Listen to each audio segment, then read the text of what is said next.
Chapter 4. This starts with an email via secure communication. Date, March 6, 2019, from Commander Dexter to U.S. Territorial Command. Message, situation report. An unidentified object struck the surface at approximately 0600 hours this morning. No harm to the settlement is noted at this time. I have not inspected the crash site, as the location was determined to be in a foreign settlement. It is unclear if this was a meteorite or, possibly, an alien craft. Please advise.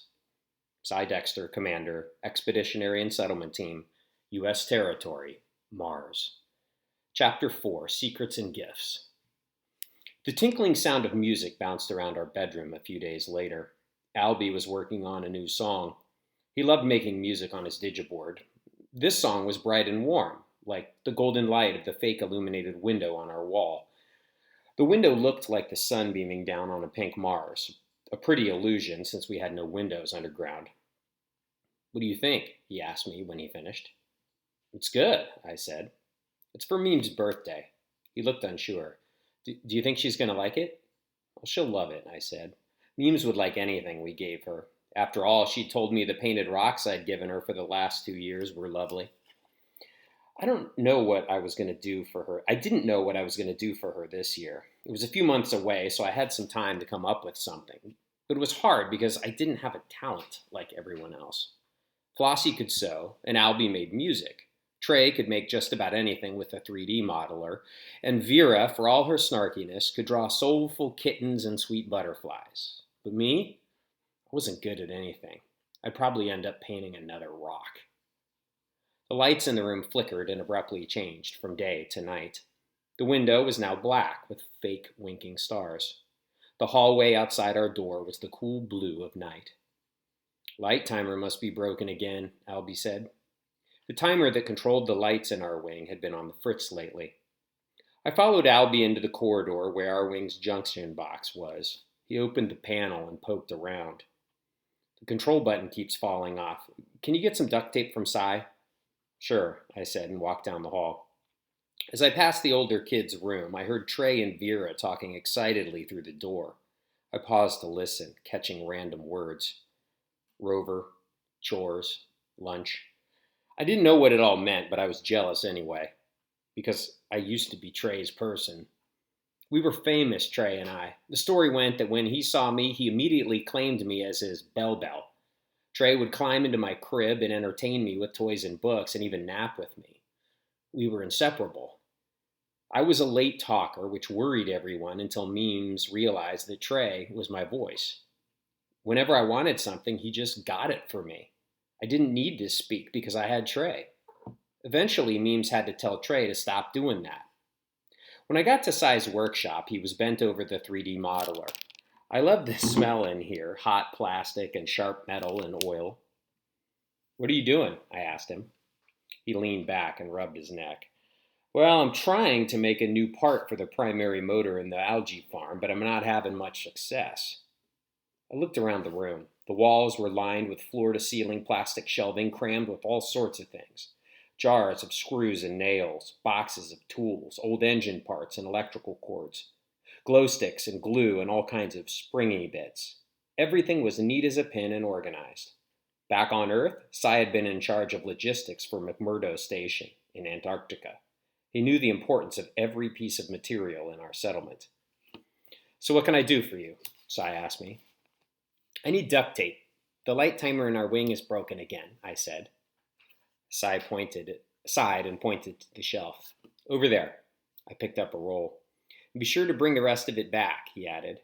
Duct tape was the most prized supply item in the settlement. "Do you have any ideas about what I can make Memes for her birthday?" I asked him. "Her birthday? I'm not sure. Well, what'd you give her last year?" "I painted a rock," I said. "Do that again," he told me, and turned back towards his work. I should have known better than to ask Cy. Memes said he wasn't very good at humaning. I was on my way to lessons. The grown-ups took turns teaching us in a storage room that had been outfitted with a table and stools. Some of the lessons were digislate learning, math and programming and writing, and some were practical. Memes taught us about medicine and first aid. Phineas instructed us in botany.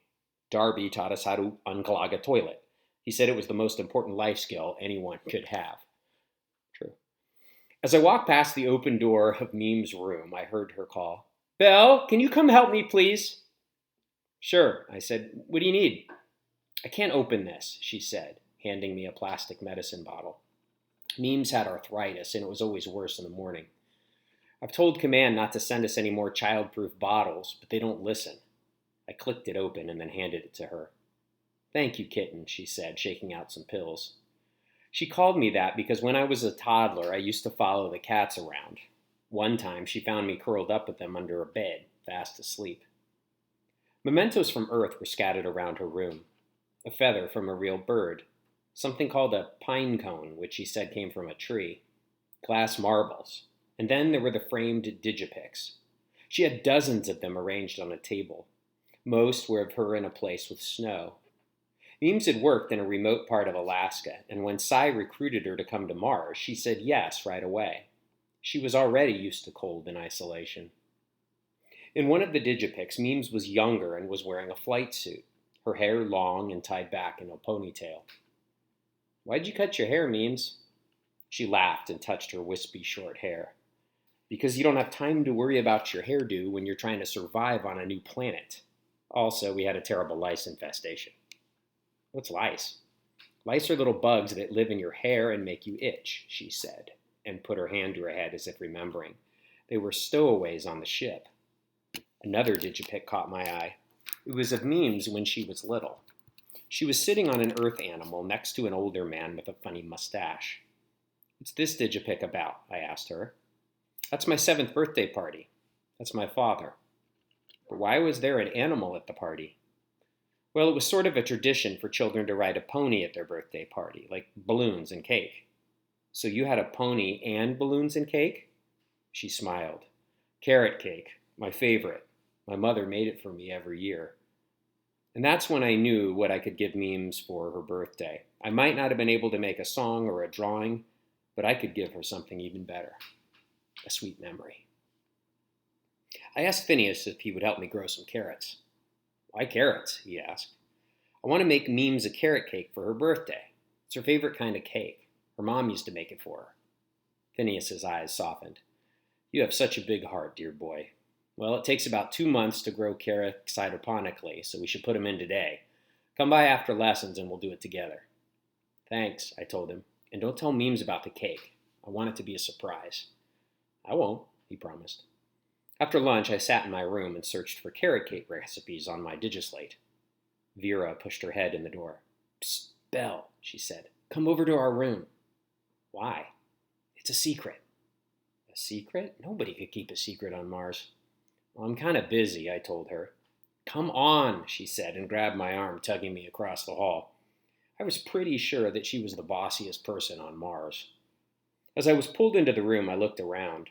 I hadn't been in it since Trey had moved. It was easier to just avoid it. Most of the room looked the same as mine. The plastic rack held Flossie's handmade Earth outfits, and posters of Earth musicians were on the wall by Vera's bed. In the middle of the room was the lumpy fabric chair, another of Flossie's creations. She called it a bean bag, but there were no beans inside of it, just chunks of soft rubber. Trey's area was easy to spot. His bed wasn't made, he never made it, and his dirty socks were piled on the floor. He hadn't decorated. There wasn't anything on the wall over his bed. It looked so temporary. "Hey, Belle," Trey said, glancing up from the game he was playing on his digislate. He looked almost happy to see me. "What's up?" I asked. "So, we need your help," Vera said. "My help?" "We want to go see the spaceship," she said, "and you're the only one who saw it fall. You can show us where it is. Doesn't that sound fun?" Fun? Were they kidding me? "It's dangerous to go near the other settlements," I said. One of our crew members, a woman named Lissa, had died near the French settlement. I was a little unclear on what had happened because none of the grown-ups liked to talk about it. She was buried in the cemetery with the cats. Yeah, it's so dangerous, blah, blah, blah," Vera said, rolling her eyes. "Look, how bad can it be? The grown-ups used to work with the other countries. How do you think the rail tunnel got built? It was an international thing." I shook my head, my stomach churning. No way. We would get in so much trouble. Remember all the times we talked about alien ships? Trey asked me. I nodded. Of course I remembered. Well, now's our chance to actually see one in real life, Trey said, his voice urgent. We'll take the rover and we'll go after lunch tomorrow. We'll be back by supper. No one will even know we've gone. But, I said, oh, come on, it'll be fun, Trey promised. An adventure. And for a moment, he seemed like the old Trey, the one I shared a room with, the one who knew everything about me, my best friend. Come on, he said. Ah, dust it. I never stood a chance. Okay, I said. Flossie burst through the door with a smile on her face. So, are you coming with us to see the alien ship tomorrow? She asked me. I still haven't decided what I'm going to wear. Flossie, Vera said. Like I said, it was impossible to keep a secret on Mars.